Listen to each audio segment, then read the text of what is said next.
लाहौर की अदालत ने पीटीआई रहनुमा फवाद चौधरी का राहदारी रिमांड मंजूर कर लिया।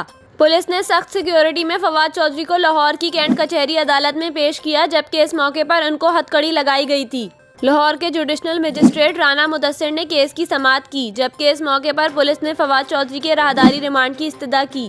प्रोसिक्यूशन ने कहा कि कोहिसार पुलिस ने फवाद चौधरी के खिलाफ मुकदमा दर्ज किया है, इसलिए मुलजिम के इस्लामाबाद मुंतकली के लिए राहदारी रिमांड की जरूरत है। फवाद चौधरी के वकील ने कहा कि इस्लामाबाद का 4 घंटे का रास्ता है, राहदारी रिमांड की क्या जरूरत है, ये जाएं और इस्लामाबाद में जाकर पेश करें। एक रोजा राहदारी रिमांड लेकर कहीं और लेकर जाना चाहते हैं।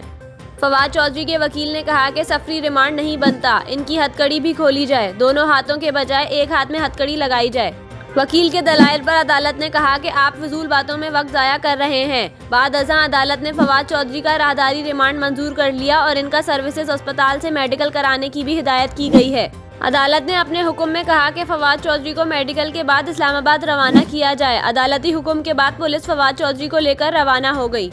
वाज़ेह रहे कि फवाद चौधरी के खिलाफ इस्लामाबाद के थाने कोहिसार में मुकदमा दर्ज है, जो सेक्रेटरी इलेक्शन कमीशन की दरख्वास्त पर किया गया है। फवाद चौधरी को इस्लामाबाद मुंतकिल करने पर जुडिशनल मजिस्ट्रेट की अदालत में पेश किया जाएगा, जहां पुलिस इनके जिस्मानी रिमांड की इस्तदा करेगी।